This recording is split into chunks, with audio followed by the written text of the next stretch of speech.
Yes, yes, yes. As the season clicks down to the beginning of the Premier League, Arsenal have uh, drawn level with Manchester City and overcame them right at the death using penalties.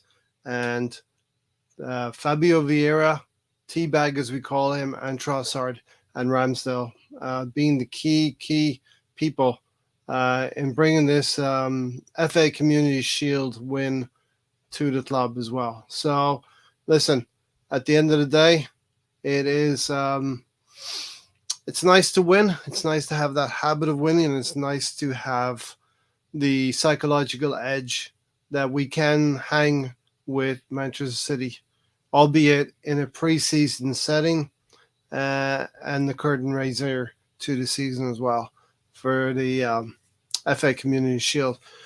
Uh, there was a lot of all round performances. I don't know if there was somebody out there that really excelled in the role. Jurriën Timber continuing to impress in that left back position, inverting into midfield.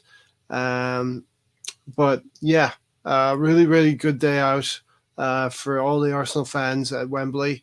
And, it's good to continue the habit of winning. Competition is good. I think competition is good for Manchester City. Competition is good for the Premier League, and competition is good within the Arsenal squad itself. And we're seeing that now with Leandro Trossard coming on and having an impact right at the end of the game as well, at the end of extra time.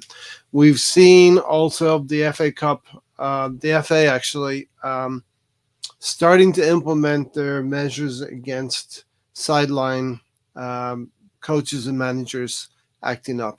And from last season, Mikel Arteta was perceived as one of the main culprits. If he wasn't alone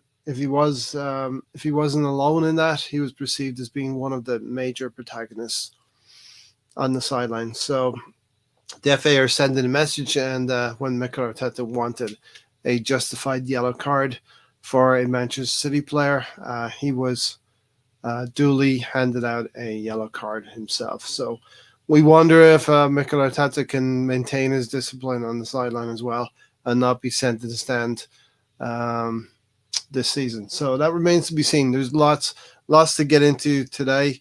Um, Basically, where we're going now is into the new season, new Premier League season. Um, Ramsdale, how he stepped up and how he played well. Is it right to have competition for your place? I think it is. And it looks like Matt Turner is going to be moving to Nottingham Forest for, it looks like, 7 million. And I actually would like Arsenal to hold out for a little bit more than that. We picked him up for about 5.5 million a year ago, and Matt Turner is probably looking to nail down a starting role now for um, for his quest for a World Cup in 3 years. On the other end of the pitch, looks like following Balogun is up for sale too. So not even part of the squad today. Balogun is surely up for sale, and as Gary and I said when we went to New York, not even to feature in the New Jersey fixture. Really said a lot about following Balogun, and Mikel Arteta had said the plan does not change for Balogun. He's still up for sale, and we hope that Inter Milan can use all of the money they got for Onana to Manchester United for Balogun, if that is indeed the case. So we're going to have to hold firm on our prices as well in terms of the players going out. So the lineup today, I was happy. I have to say I was happy with the lineup. Against these big teams, we are going to need to use a Partey, Rice, and Erdegaard in midfield. Combination of all three is really needed, and especially Partey at the base of that midfield. And when needed, Rice can go alongside him into a double pivot. So we had that tactical flexibility for Rice to do that. And when we're able to move forward and have possession of the ball, Rice is able to go into that left 8. So fire in your questions, and you're going to be my sidekicks today. And we will get through this. Much like Arsenal got through it today. Man City had a lot of possession in the first 15, 20 minutes, and I thought we came into the game in the second half of the first half. As the game wore on and the substitutions came from Manchester City and Pep will say this was, part of their getting fitness. And indeed, Pep Guardiola said they had finished their season 2 weeks later than Arsenal and started 2 weeks later than Arsenal as well. So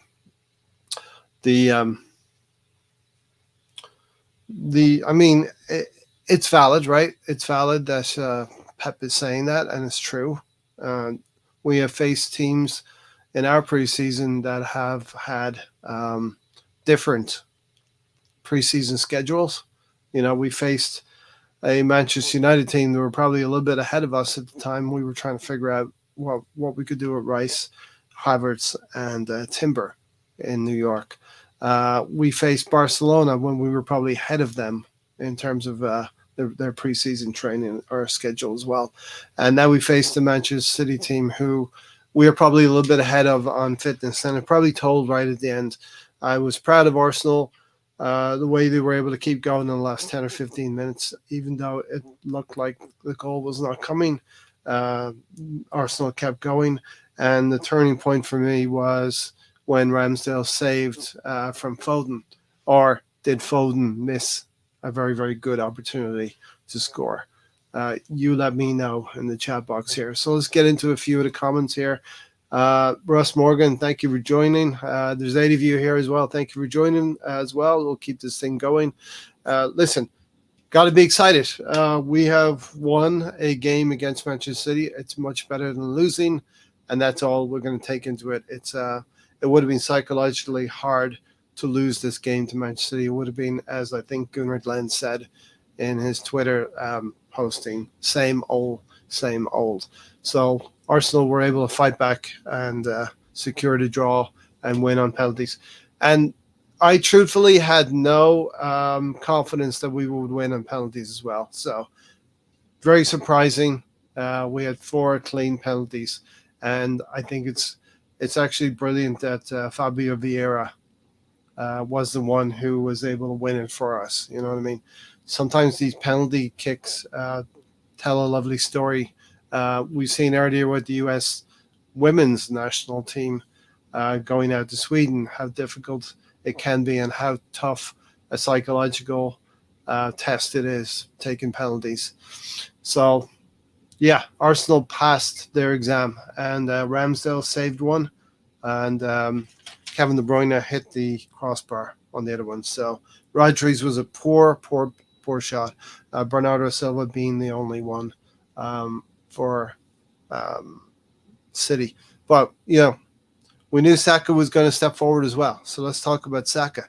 Ødegaard came up first, scored, left-footed. The captain leading the way. Trossard, another great penalty. So we've seen Trossard. We're seeing Fabio Vieira in the penalties here, stepping forward. And we have I had full confidence in Bukayo Saka to continue taking those penalties. The question had been asked from the Barcelona game if Bukayo Saka should continue taking penalties. Listen, he's missed a few, but he's going to score a lot more for us than he will miss. So, Russ Morgan, Inter Milan wouldn't pay 25 million for Scamacca from West Ham. No way they would pay the price we want for Balogun. So, I think, Russ, we have to go into the season from a position of strength. We're not in a desperate way to sell Balogun, and we're seeing other players from other clubs being kind of stranded at their clubs. I'm sure Caicedo would have wanted a move, whether it be to Chelsea or another Premier League team by now. He's still with Brighton. Here we are, following Balogun wants the move, most likely wants to move away. But he will not move until we have a valuation at a price that suits Arsenal. You know, it's always been no player is bigger than the Arsenal, and it shall continue that way as well. So Inter Milan, you have received. I was checking on it, 47 million from Onana. Um, you know, we know you have the money, Inter Milan. We know you have the money. On the stoop here, Lolo's in the house. Come on, you Gunners. Listen, a good win. A good win. Technically a draw, but we won on penalties. And this is a small step in the psychological process of being able to face up to Manchester City. Gary tells me all the time we played them. We played them 3 times last season and didn't look good on any one of the 3 occasions. So first of many, hopefully, Lola. First of many. Up the Arsenal, big victory. Big up Spencer for joining us as well. Yes, listen, we all thought it was. We all thought it wasn't gonna go our way. How did the game end up, Mr. Tom? Mr. Tom.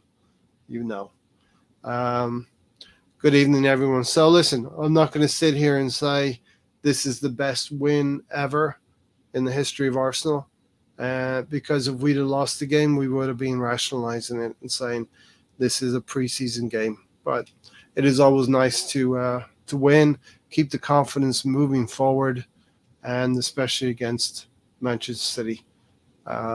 Pay the price or you get nothing. Exactly, Spencer. Sam and Tom in the house as well. You wouldn't be surprised how many other channels are kicking on saying if this was a Premier, but it wasn't. LOL. You wouldn't be surprised how many other channels are kicking on saying if this was the Premier, but it wasn't. LOL. Exactly. Big up, Spence. Mr. Tom, that's right. Ray telling International, we know you had the money. Sounds like a threat. It is a threat. We know you got some money, so turn that sofa over if you want Balogun. And look, it's not easy. They say it's not easy for Italian clubs, but if you want a premium, what he could be a premium striker. He could translate that league form of last season into Serie A, even though Serie A is much more difficult league. But we're going to hold firm on our prices. I don't think it's a bad price of 50 million when you see other players moving, like a Højlund moving to Manchester United for, I think, 70 plus million, and we're asking around 50. Do the deal, indeed.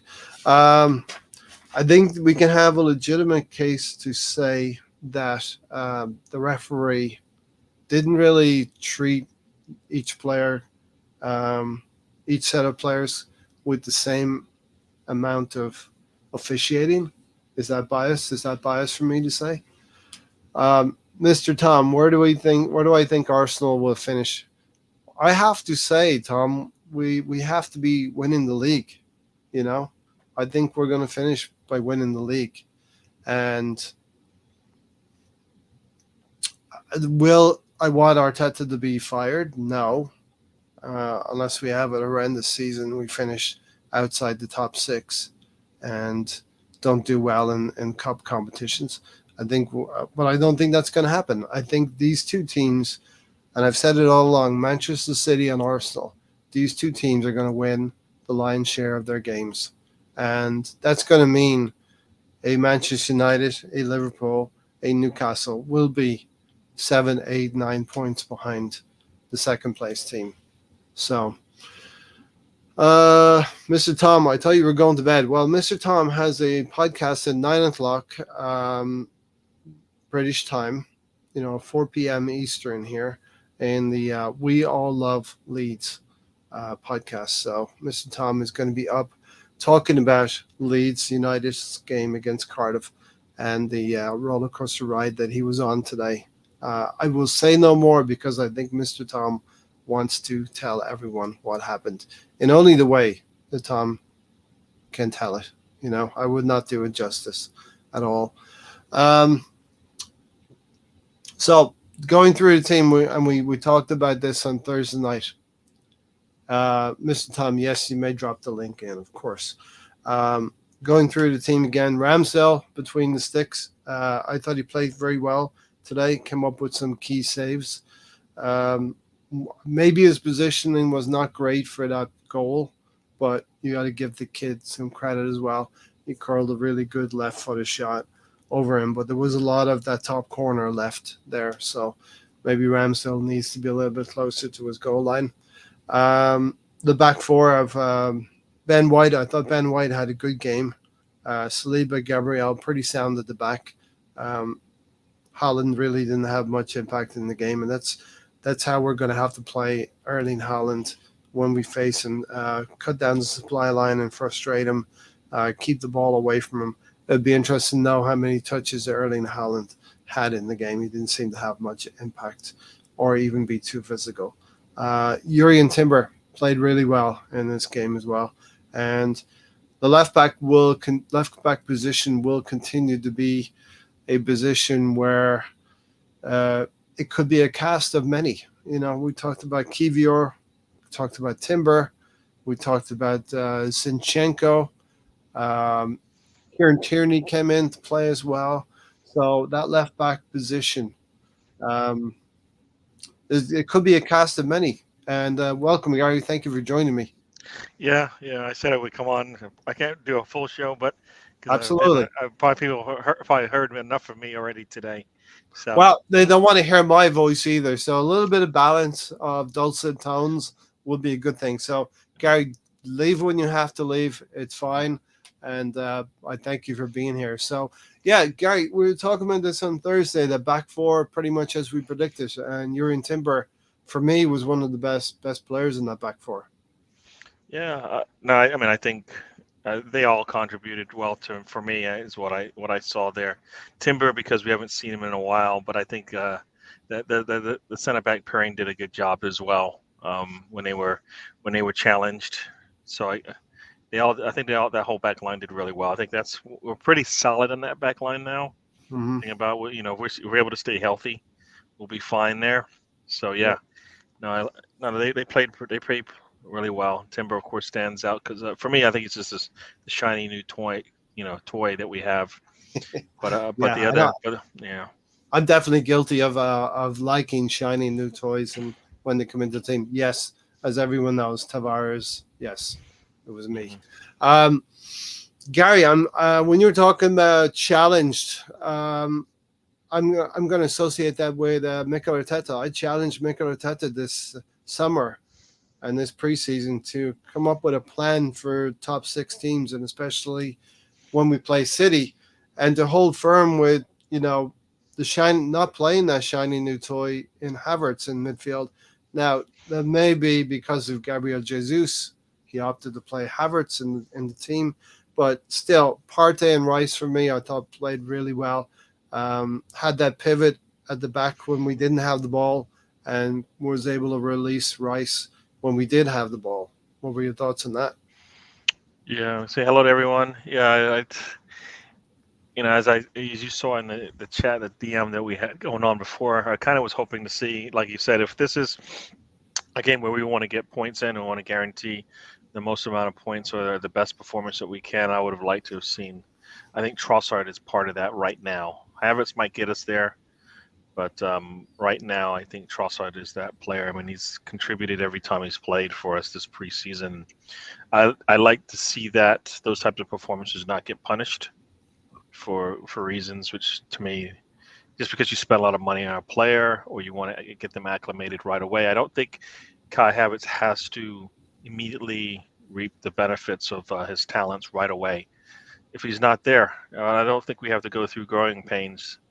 I mean, I think we've seen that it's not only how you start sometimes, but it's also how you finish. So if we get the best of Havertz later in the season, then I'll rather have that at this point, especially if he's just not ready. He's not going to give us everything we need. So I think that's some of the things I think that Arteta hopefully is thinking about. Couple of presentable chances for Havertz today, Gary. You think he should have maybe taken one of them, especially the best opportunity on the pullback, 39 minutes into the game? No, definitely. He definitely had a couple opportunities. I think, yeah. either he rushed to it and get enough on it, but it wasn't. I mean, right at the goalkeeper, at that position, you kind of feel like he should be able to do better than that to punish the goalkeeper. With the shot that he took. So yeah, no, I think he should have scored at least one today. Like if you're playing a City team, those chances don't come too often. So this should have been treated. Those type of shots opportunities should have been treated the same way. Because we're going to play teams where we're not going to have a good day, but we might get a few chances, and when they happen, they might look exactly like that, and you got to be able to put them away. So no, he should have scored today. Henry Becker sort of way to go on winning the dinner plate. I mean, it's better to be eating than not. You know what I mean, Gary? I prefer to eat and have a dinner plate that I can eat off of. What's the point? If no matter what Arsenal does, nobody's going to give us any kind of props for it, right? So I'd rather just go and get the win then. If it doesn't really matter, it matters if we lose, but if we win, it doesn't matter. So for me, I'd rather just go get the win then. At least get the win. Just make our fans happy, make our players happy for going out there competing and getting something out of it. So Taib said, Ray and Gary, what does Havertz need to do to improve his game? I think his all-round game is not bad. It's pretty decent. He's going to need to take those chances when they present themselves. That's my take. So go from a 1-4 to maybe a 1-3 or 1-2.5 games for me. I don't think we need to rush him into the squad in the sense that he's solidified himself as a starter, for example. I don't think we need to do that just because he spent a lot of money. Like when he's ready, he's ready. I mean, I think we held out a little bit of time with Ramsdale before we got him a chance to play. I think we should do a similar thing with Havertz. No reason to push him in there and ask of him things that he's just not ready to give us. So I kind of feel like just as Russ likes to say, just give him time. So everybody's Russ also likes to say Gary's the new, improved, and better looking Ryan. I don't know about You'll take that, right? I'll definitely take that. Yeah. No, I enjoyed hosting the watch along. It was cool. I think I did most of the first half by myself, and then Mr. Thomas showed up, and then it just goes downhill from there, pretty much. You know how that works, right? I watched a little bit of that nonsense from Tom. Yeah. He's like when you're trying to tune in a radio station and there's some interference. You know what I mean? Doesn't sound quite right. Yeah. But still, we're telling you to go check out We Love Leeds podcast. No, you should check it out. I want to hear I definitely want to listen and hear what he has to say about that first half. I know he was happy with the second half. Yeah, the first I can half, imagine. Going down 2-0 in your first game back at home, the championship. You kind of at home you expect not that's not the way to start, but the resiliency and the response after the half, I think it has to be looked at as good because you should hopefully only get better and hopefully they have some more players that they bring in. Yeah, and Daniel Farke, the coach there, he's got experience of that league, and you can lose a few games and still get out of that league. Taib said, "Hi Sam, I see a lot of Arsenal fans ranting like animals despite the win. Look, I was never going to rant unless we would have lost 4 or 5-0 and without any kind of energy in our performance or desire to win. Havertz will hopefully improve and not play a false 9. He's better in the 8 role or playing a 10. Gary, during the watch along, what did you think of the referee's performance? Do you think it was slightly leaning one way or the other?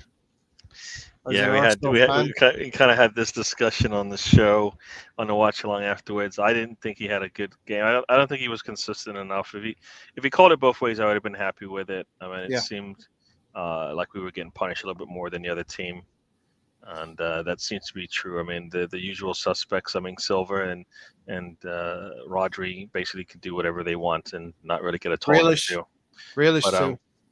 Grealish, I think he. But you know what? A lot of times he is getting beat up, so I'll give it to him. I don't think Silva and Rodri are the ones that are getting a lot of tackles put on them. I think a lot of times they are the ones instigating the contact and stuff like that. So that's for me. Abysmal. Yeah, I don't think he was. I don't think he was good. I mean, people then. I think I even heard you say like Arteta on the sidelines and how he's behaving and stuff. And I'm like, well, you know what? That's part of for me. That's I don't understand. You know, Erdegaard is probably not supposed to, but those are the type of discussions that need to be had on the pitch because we shouldn't be. I like to make Yeah. sure everything's equal. You know, I don't think it was. You know, they were fouling us a lot, getting nothing. Nothing was getting called. I mean, we had 4 yellows. I don't think we were as bad as them in the sense that we should have deserved all four, and they only got the one. The Hmm. one kick, the one for just kicking the ball away, which supposedly I think Partey. Partey got something like that for the same Yep. thing, and He was. Gabriel. I understand they said it was time wasting, but so if the goalkeeper rolls the ball like that, what you're not allowed to what was not get it. Well, no, That's what they. technically That's it was what it was petulant. ruled in. Yeah, Yeah, I think it was petulant. If that was the was he carded for that one where he yeah. stuck his foot? It was Okay. carded for time wasting. I think Yeah. if I recall, if that's Gabriel, I think. Okay. But Um, I kind of felt like what is the actual call there? Is it? They said it was a foul. you're impeding the goalkeeper from restarting the game, which Okay. is allowed. The goalkeeper should be allowed to kick the ball out. Okay. You All have to right. give a Yeah, 10 I yard. think that's my other thing on Gabriel. Like Yeah. Partey was just kicking the ball away, which I think This in this type of situation, that's just. I mean, didn't think Alvarez should have got a yellow either. You know, I think those were just like, well, what? Are you seriously gonna do that let's see. We'll see they see how it pans out well, later in the season when these things yeah. happen. You know, during a real game. So in the 8th minute, Thomas Partey fouls Alvarez, and that was not going to be a yellow card until Thomas Partey kicks the ball away. And then later in the game, 31 minutes, Alvarez kicks the ball away himself. So the ref had to give a yellow card as well because that was at least equal. But in a lot of the other ways, he let even Kevin De Bruyne had a foul late in the game that was trying to slow us up in the final minutes. And that should have been a yellow, right? I mean, Yeah. I think somebody put a foul on. I think it's Partey or Erdegaard, kind of two Mhm. hands and grabs him and puts him down. I think like you said, and it's like, come on, like I don't care what time in the game it. If it's a yellow card, it's a yellow card. He knows what he's doing. Yeah. They're trying to hold on to the win. We're trying to get the score. We make a turn that should release us, and they grab us and put us down. That at that point for me. Stephen O'Toole has joined us. Who calculates injury time? I don't know, but whoever is doing it, I think they did it correctly. And when will teams learn that time wasting and slowing things up is just going to come back and bite them? Because we've had this with Bournemouth at home. We won 3-2, and I just don't think it helps teams to do extreme injury time. Wasting. Play the game. You know what I mean? And I think we are going to have, as I said in the commentary, we are going to have more games that are going to go 100 minutes and past 100 minutes.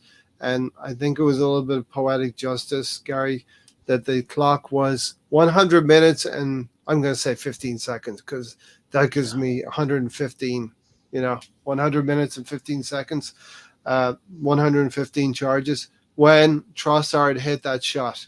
But I mean, isn't that all happened right when you had a head-to-head collision in that extra time, if I recall, right? So it's not. Yes. It isn't like it was 110. It was an extra 10 minutes of play of time being because it just got dragged out. No, you had an injury. Yep. And the game stops with an injury, especially a head injury. It was 2 players a head injury. They both got their head bandaged, so it's not. Well, the game. Look at it. It's 100. No, the play you play. You're supposed to play 90 minutes, right? Mm-hmm. If you have a 2-minute stop in extra time, 3-minute stop in extra time, I think Emerson actually calculated it. It was like 3 minutes, so that was not over the time allotted at that point. And you have to stop the game and the clocks. That's why I think at some point it makes more sense for the official on the field to stop the clock when he sees fit and everybody in the stadium can see it, right? So the time on his watch sinks in with the game clock, If Nice. there's a Yeah, substitution and he's going to give them 30 seconds, he holds it for 30 seconds and then he starts it back up again. And it's good. any delay from there, he gives a warning and moves on. All right. Hmm. I So think that's a great idea. and Yeah, then when the game hits 90, the game's over. You're not like looking for an extra time. It's just you play 90 minutes and that's it. yeah, yeah. As So Sam said, any kicking of the ball away after a free kick is signal is now a yellow card. Are they making regulations that they're going to be strict on in the first couple of weekends, and then they're going to get very lax on it? I could see that happening. You know, yeah, the likes of Mikel Arteta, as I said on the sideline, he's going to be pretty animated. But let's not forget, Pep Guardiola does some things similar as well. I think he did it at Elland Road last season at Leeds, kicked a water bottle, didn't he? You know. yeah. But it didn't. Because he didn't hit anybody, it's okay. But Hmm. like if you I I don't think it's becoming of a good manager and becoming of a playing the sportsmanship and all of that you have in the game to do that, regardless of Yeah. whether somebody got injured or not. Like if you swing your hands at someone, you don't connect.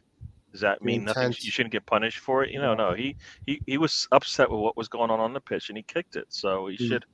I think if that hits somebody, it'd be even worse. So why not nick it in the bud immediately, as they say, so that he doesn't even think about kicking it the next time? exactly. You know? Mr. Tom thought 6 minutes injury time was the optimal amount at Ellen Road. Yeah, listen. When you got to that score that you were somewhat happy with, Mr. Tom, did you not want a little bit more time to be even more happy? That's me not giving the result away, Gary. Um, Yeah. Yeah. whether it's light or dark in the sky, Stephen. Okay. Arsenal players getting booked for things City players were getting away with. No agenda, though. Exactly. I would like to think we're not wearing rose tinted glasses here. Future plans are a 30-minute stop clock each half. UEFA are testing this. So, yeah, they're aware of it. Let's hope they implement it. And I think Mikel Arteta needs to be careful because he does get caught up in the emotion of the game as well. Uh, Yeah. you I know, don't. I don't. I guess I don't get the 30 minutes. He's going to cut the game and I know. you're going to cut almost a third of the game out. I don't. I think they're complaining now that there's 55 minutes of play. That the best in England is 55 minutes played, I Yeah, think, or 59 or whatever it is. entertainment. So 60-minute stop doesn't, for me, give it. That means that we're right around where they want to play, and I don't think that's true. I think they want to be higher up in terms of if it's a 90-minute game, the teams play for close to 90 minutes. So I don't know about the 30-minute stop clock. I don't that that to me seems a little bit drastic. Pep apologized immediately to Leeds, and we don't hold grudges. Apparently, Yeah, Ellen Road do not hold grudges, Gary. I guess Um, so. Across the pond, Sports Talk is here. Welcome. Yes, Good win, welcome. I think it's lads. Moss, right? Yeah. Yeah, I was going to say, good win, lads. We cook, and that helps the mentality big time. Fabio and Rambo saved another penalty. So, Gary, we have Fabio Vieira and Trossard and Ramsdale stepping forward. I think they're very notable in the getting this win for us. Hmm. You know, Yeah. Trossard has been doing this all preseason. Hopefully, we can get to see him continue that. Fabio Vieira needed some good things to happen for him. Really nice penalty kick there, and Ramsdale. We've been talking about him in penalty kicks and not, doing well with them. He's stopped two so far already now since there's been talk of a new goalkeeper coming in and Turner leaving. So yeah, you know what? This is what that's supposed to. That's what that is. The response that we see from Ramsdale, if in fact that has made a difference in the way he's taken these penalty kicks, is what you want. So yeah, yeah, yeah, that's what you want. I don't think it's a bad. I think competition is good. I mean, that's the title of the podcast. Mhm. Competition is good. I welcome Man United, Newcastle, and Liverpool trying to take points off of Arsenal and City. You know, I'm not being cocky here, but we need to confirm what we did against Man United in terms of maybe take more points from them, maybe take more points from Newcastle and Liverpool as well, but also for them to compete against City as well, and have 3 or 4 teams in this race. competition within the team, having a goalkeeper that's going to push Ramsdale to new heights may help as well. You know what I mean?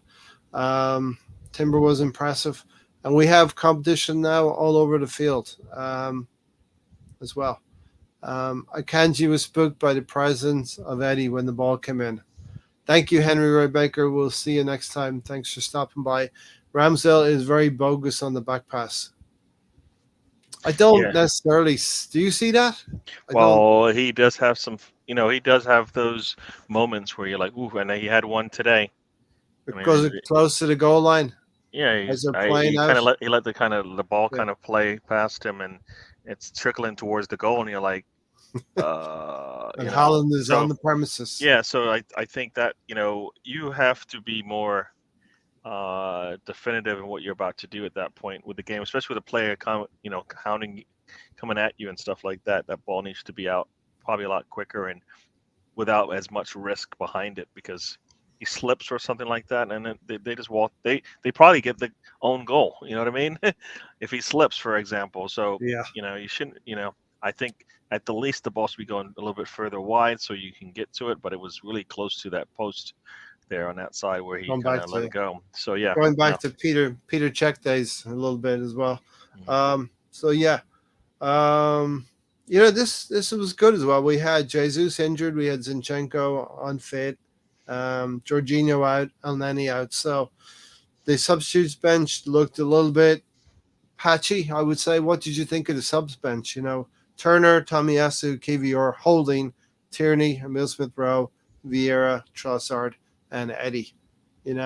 Some of those players may not make the bench when we have a Zinchenko, a Jesus, and a Jorginho in the team. So, this is the depth we're looking for, right? And we had players. Yes, you're advocating for Trossard to come in a little bit more. The call maybe would have been for me Trossard over Martinelli, but nevertheless, what do you think of Martinelli's performance today? Yeah, no, I agree with a lot of the comments on his play. It wasn't that good. Not direct enough. But I think you put Trossard in that false nine. I think you might get more out of him. The same way when you have Jesus there. So I kind of feel like that's the thing that you might get, and that's why it might look a little bit different when you have Trossard in there. So for me, I would like to have seen how that works.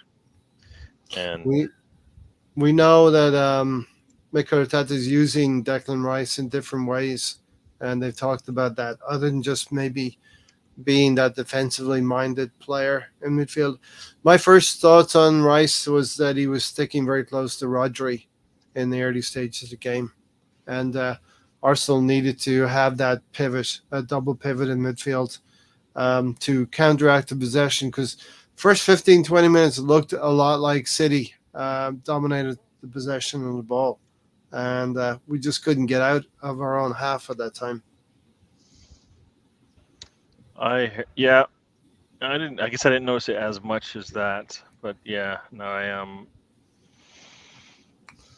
And we broke up. It looked well. I guess the reason why it looked that way, I guess, is also a little bit rushed on trying to get those balls out of there. It's like we were playing hot potato. It's like bang, let's get it out of there. Like barely one or two touches on the ball before it's out of there. So a little bit trying to find Havertz as well and have him integrate in that role as our forward. Just play the game, you know what I mean? Just play the game. Whatever's there, that's what you take advantage. You take advantage of that.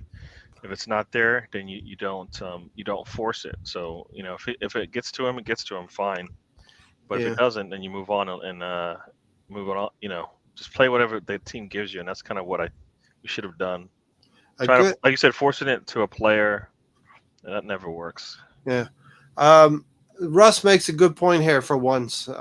Sam is probably laughing at that right now. Really liked Timber today. Says a lot that 2 minutes after he subbed, we concede. And Kieran Tierney was kind of out of position trying to intercept that ball. His interception comes back to a City player, and we concede 2 minutes after Jurrien Timber comes off. Yeah, I mean, yes and no. I guess for me, I guess I did when I looked at it. I saw, he had basically three players there that he had to contend with. Yes, So I kind of, overload. so I kind of felt like he was in trouble because Hmm. if he doesn't intercept that ball, he might get to Cole Palmer, you know, and Hmm. then he might have a run at the goal.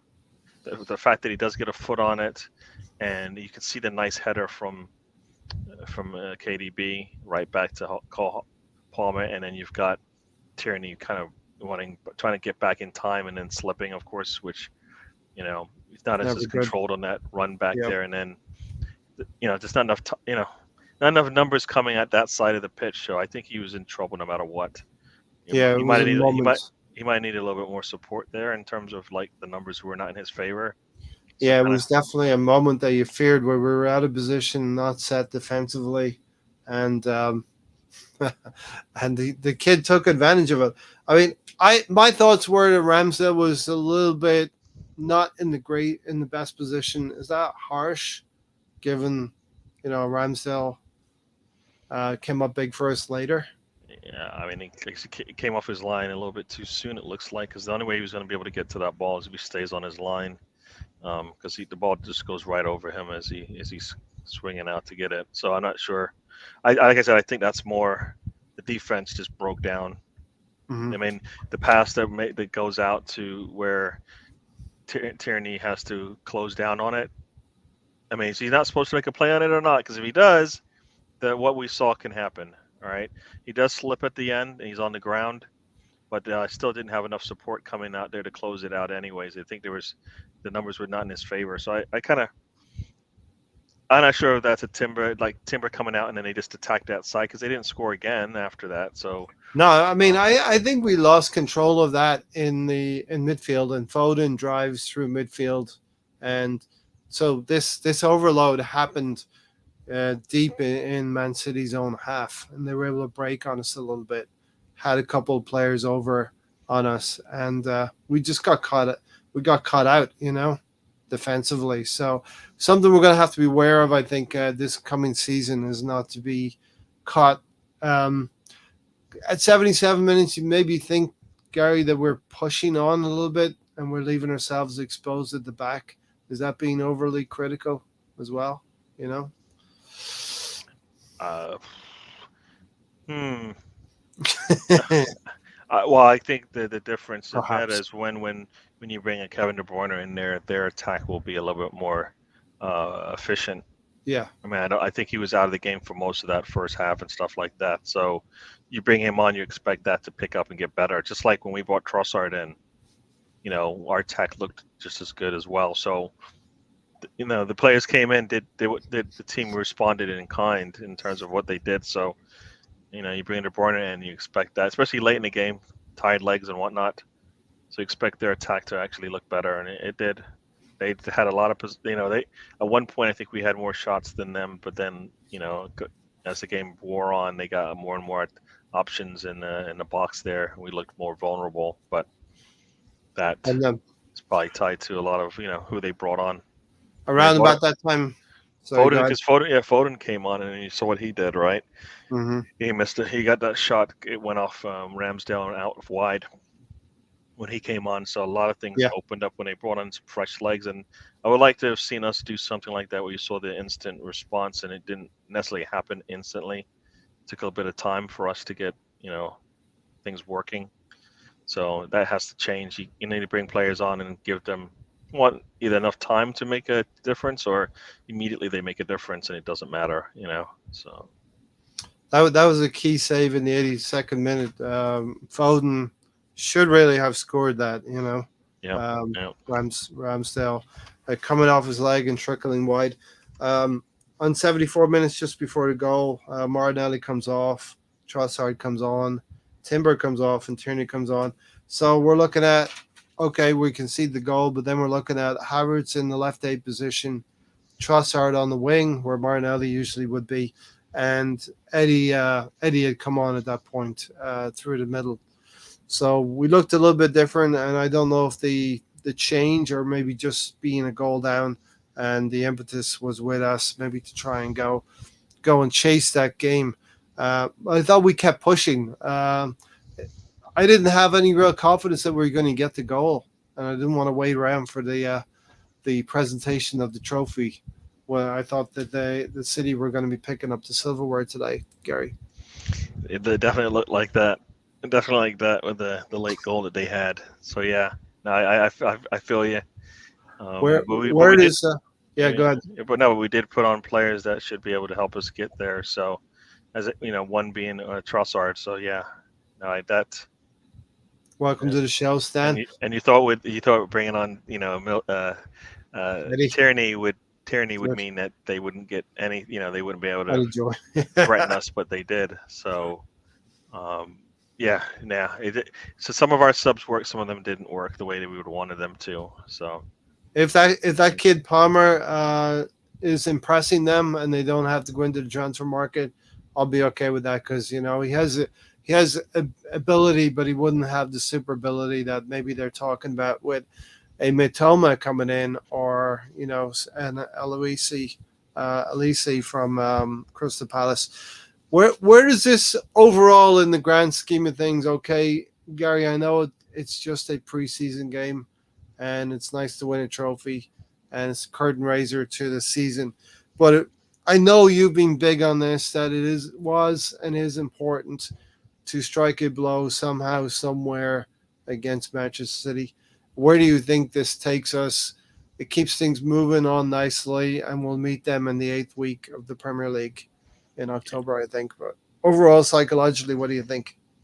yeah, no, it is. I'll take the result, but the performance I think was also the other thing that I bring up when I talk about how we play against them. And if we're gonna play that team, we're gonna be put in that situation. We need to be able to score those goals when we had those opportunities. They had a lot of possession, but not much they could show for it. So Mm-hmm. for me, when we had I think we had the better of the chances early on, and we didn't take advantage. And we got to make those are like the tests that we have to pass most times. We didn't do that today, and kept the game close. Essentially, it would have been nice to have a 1-0 lead, 2-0 lead at halftime. I always said whatever their starting 11 was, we needed to play, be able to score on them. When the subs start coming in, you see what happens. Mm-hmm. So we didn't score, and it's like, at that point, you don't know what you're gonna get, especially at this point in time, because they're subbing in players that may be starting for them, or subbing out players that they probably wouldn't have subbed out if the game was 0-0 in 60 minutes, unless a player was really, has used up all their minutes essentially. You're not going to pull them, right? And Yeah, I don't definitely. think De Bruyne's coming out in that game if it's 0-0. You know what I mean? If he started and we were still 0-0, so Harlan definitely wouldn't have come out, right? So, you know, So I was hardened by again the way Mikel Arteta set up the team. So these are good signs that I've been looking for mhm. going into the season, and of course the season will start anew on next Saturday for us against Nottingham Forest. Um, Going through the penalty. So what you're feeling about penalties, Gary? And I was watching the U.S. Women's national team today going out against Sweden. It's really a big psychological test when you are 12 meters away from the goal and you have a one-on-one situation with a goalkeeper. You have to hold your nerve, and you have to maybe decide what you're going to do and not waver on that. And you have to have good technique. So what are your thoughts on penalties in general? The whole sort of, there's a game within the game in the penalty situation. It's a mental thing, and you go through your you know your Your you go through your steps for routine. routine. Yeah. Yeah, you go through your routine, and then you just put for me, you have to strike the ball with some confidence. So like Sacker, his ball looked like he knew where he wanted to put it. Yeah. You know what I mean? So as opposed to kind of leaning back and then the ball just flights up and flights away. So we looked like we had a plan and we stuck to it and we were definitive in our approach for it. So that's the good part about that. Yeah. Um, Erdegaard stepping up first, a very emphatic goal, and the captain geeing up the crowd as well at Wembley and getting the atmosphere going. Also, it's important to be maybe the first team that's going to take those penalty kicks as well. So I thought that helped us. Kevin De Bruyne hitting the crossbar took the pressure off a little bit. Then the next one, Trossard. Uh, I was thinking to myself, Gary, come on, Trossard, you've had a good game. You've scored the goal. What you really need to score this penalty now to really start asking questions of Mikel Arteta, to get into that lineup starting, you know? for me, I don't think that would have made a difference for me. I think he's shown enough with what he's done. Mm-hmm. Penalty kicks when he's not going to be our preferred penalty kick taker isn't where wasn't going to make it or break it for me. Yeah, but we really need to start tapping. He really needs to start tapping on Arteta's shoulder. He's already been doing that, but he didn't start today. So if Martinelli isn't, competition has to be fair. If Martinelli's not playing well and scoring, then Trossard may expect to get a game here and there. Bernardo Silva scored left and high for his goal. And then Gary Bukayo Saka steps forward, and I really didn't have a doubt about him. After Barcelona, the talk was, should he remain our penalty taker? And my thoughts were, yes, persevere with the kid. What do you think? Yeah, no, He's no, kind of scuffed it left foot he into did. that right corner. It's going through, like you said, going through the routine over and over again, and he just needs to be consistent in that. So I assume they do the practice things in practice where they kind of will go through that stuff and put a lot of pressure on them to see how they're doing, and when they're tired and whatnot. So yeah, no, he should be. I would keep him on for now. I think there's so far in between, I guess, which may be the case anyways. But for now, he's let him. I say let him keep it. It's almost to me like some people say it's easy to have Rice come in and be the captain. It's not. Don't need to do that just yet. I think if you be a little premature as well. So yeah, and let Rice establish himself as well. I don't want Rice thinking. I know Stan is big on this as well. We shouldn't be thinking of Rice as a game winner for us, because he's going to do a very specific job, which is going to help us be more solid in the middle. But we're not expecting Rice to score 12 goals this season, from that position. He should chip in, definitely, but let Rice settle in as well. And I liked in the first half a little bit of an interaction between him and Grealish. The 200 million pound players come together, and Rice wins that challenge over Grealish outside of our D. The next one up was Rodri, and that was a really, really poor penalty from him, but a good confidence boosting save for Aaron Ramsdale. And the score is 3-1 at that point, and Fabio Vieira steps forward, and again, like Trossard, I'm thinking you need to take this opportunity, Fabio, and show what you're made of. And a pretty unstoppable penalty in that top left-hand corner. Yeah. Yes. There's no way that was going to be saved in any way, shape, or form. Here we go. Sam thought Rapinoe's laughing after missing was evidence of a slack attitude. Visually, it doesn't look good for me, but it's probably like a wry kind of laugh or a wry smile. Stan cannot stand Rapinoe. She has such colorful hair and is a rebel. LOL. Yeah, look, she probably shouldn't. I wouldn't want an Arsenal player laughing like that after losing the penalty shootout. Yeah, I mean, I've seen a lot of things where they said, somebody smiling in the face of like that type of situation is just cultural, and maybe that's the way she responded to. She knew how important that was. Mm-hmm. I doubt it was a smile like I don't give a damn kind of thing. I don't think it was that. So Uh, for me, it's it's you look at the manager, the coach there, and go, who do you want in this game to see it out? And her play hasn't been that good in the first place. One, she's older. I mean, England, USA is a pretty old team in terms of those players that they wanted to depend Phasing on, out. and Yeah. I think they've just been really slow to bring in the young players.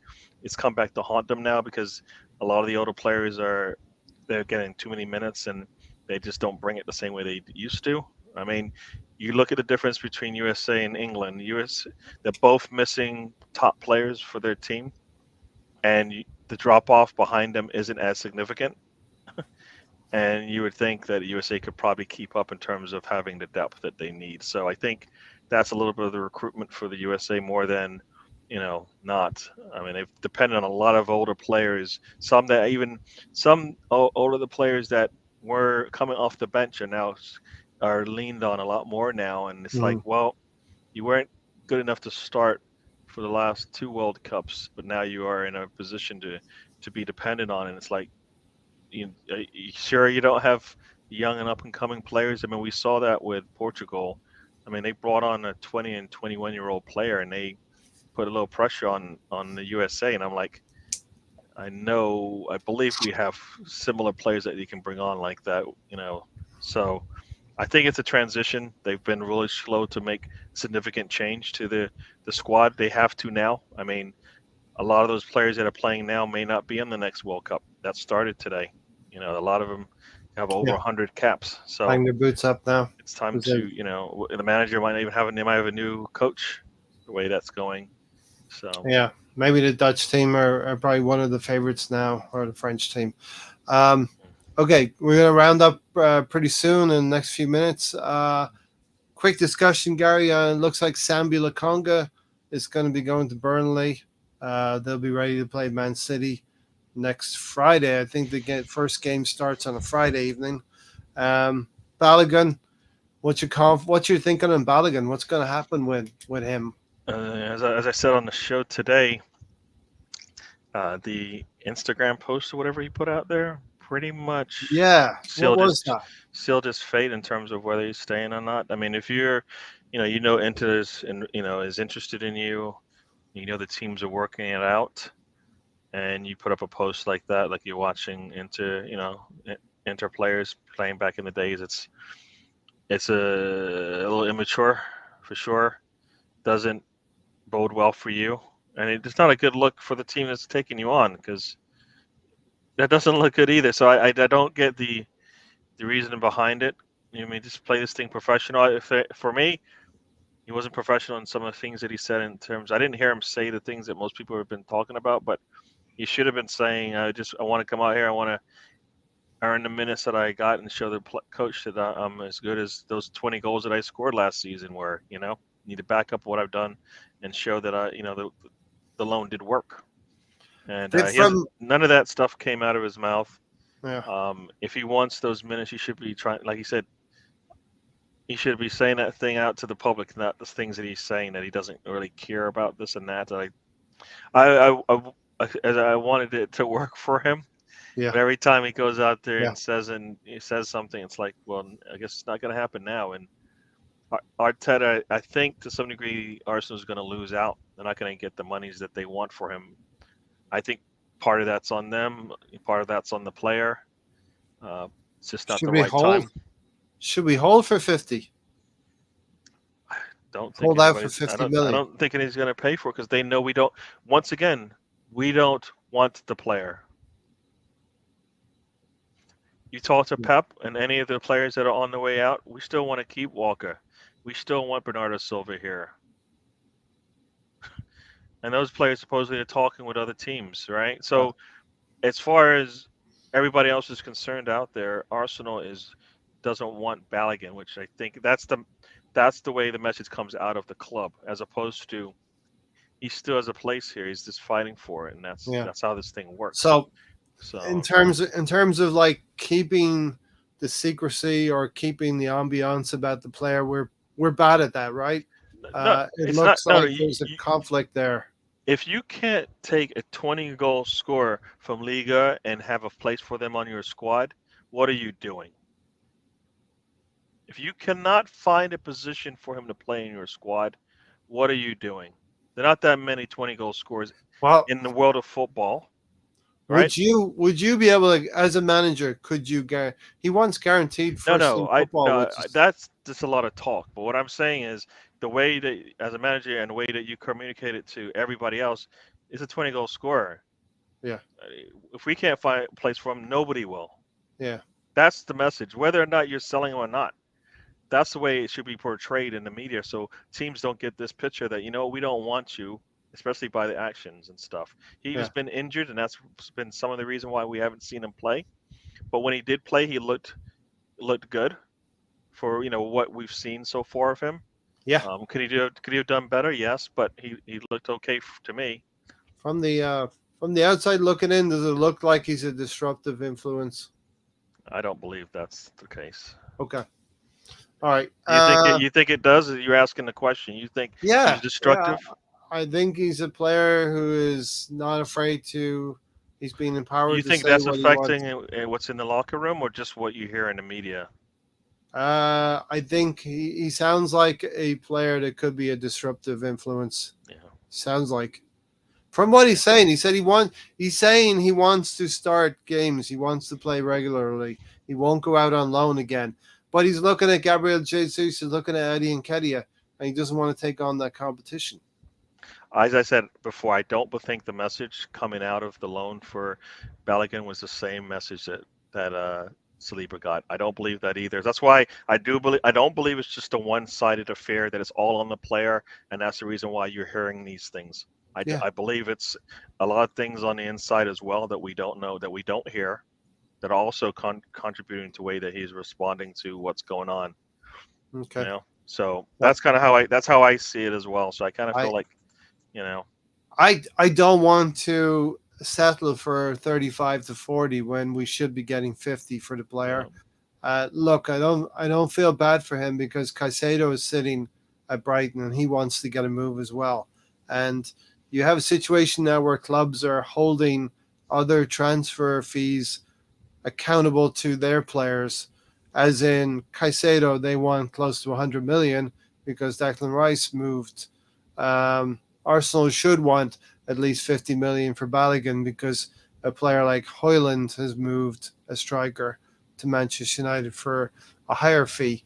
So I think it's fair for the club to hold out as well.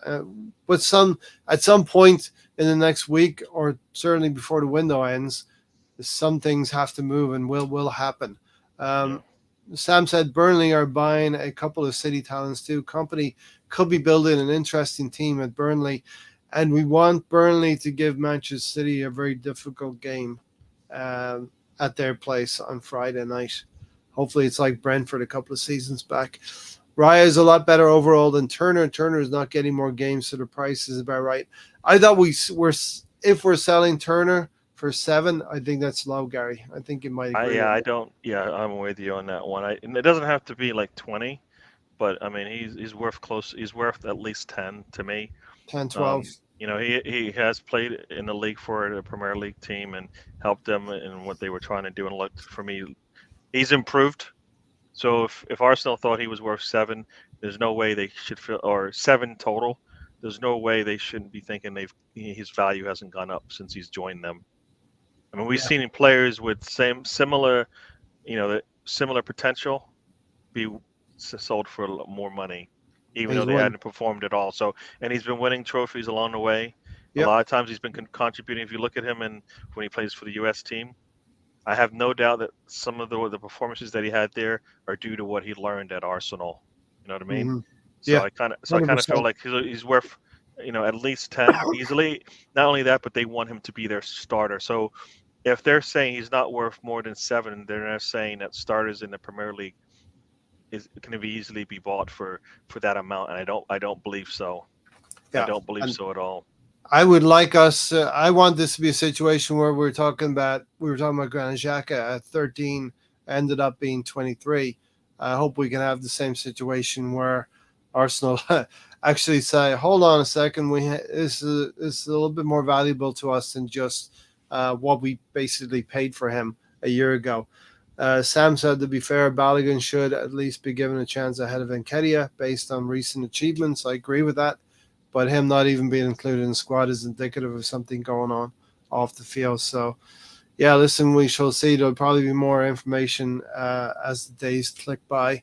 David Raya should come in now once Turner gets his move. David Raya should come in the next few days, and it's going to be for around 30 billion. I'd like to make it a net 20 if we could get 10 for Turner or something like that. Then we're getting a pretty decent, really good backup if Raya is the backup in the Brentford keeper. But anything else to add, or forever hold your peace, Gary? And thank you for joining. Yeah. I know you have to get back to life now, Yeah, right? no, yeah, no. Like I said, I wanted to see I wanted to get the win just so we can get a little bit of that stink off from not performing well against Yes. against that team. I can't call it that team, but against 3 City. times last year. But so we need to feel a little bit better about going into those games, and it doesn't matter who they're playing, because like we could be playing them this season and they might be missing starters. And should we roll over? No, we still need to get the win. And at the end of the day, nobody's going to care. You know what? Well, De Bruyne and Haaland didn't play when you. No, I don't care. We've had many a game where we didn't have our starters, and nobody says, "Oh well, it's okay that you lost those, or you struggled in those, or you dropped points in those." So nah. Ready? Everybody has Thanks to for deal with joining. this. Ready? Yeah. Yeah. Listen, I think you're right, Gary. It's good to finally try to turn the tide. We go into the league season now with 3 games that are manageable. We play Manchester United at home in the 4th game, and then we take another 3 games that are slightly a little bit more warmish, and North and the Derby in there. And then we face off at home against Manchester City. So I anticipate that we need to get off to a great start again this season.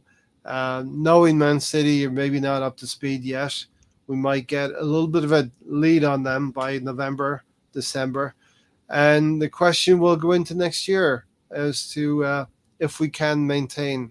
And that'll be really key when we need to have Thomas Partey. The number's 24, Gary. So we don't need to use up all these 24 games with Thomas Partey in the first 24 games of the season. Let's try to use him sparingly and get through the season, because we're not going to need a Rice and a Partey as a double pivot or in the midfield for each and every game of the season. And Mikel Arteta needs to understand that and understand your squad, Mikel, and use it accordingly.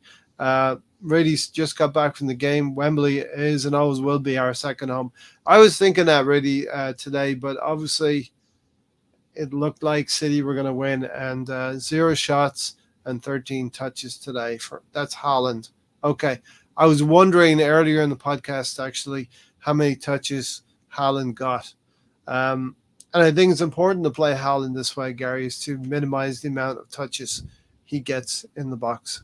Yeah, I mean it's as I said, difficult to evaluate him when he's not playing with their top creator there or their second creator there from the past season. So I kind of feel like it's not a good evaluation.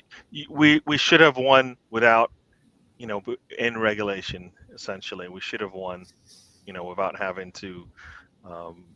The way that they set up. This is similar to the way that we played against them in the cup. They didn't bring in a lot of their starters into that one either. Mm-hmm.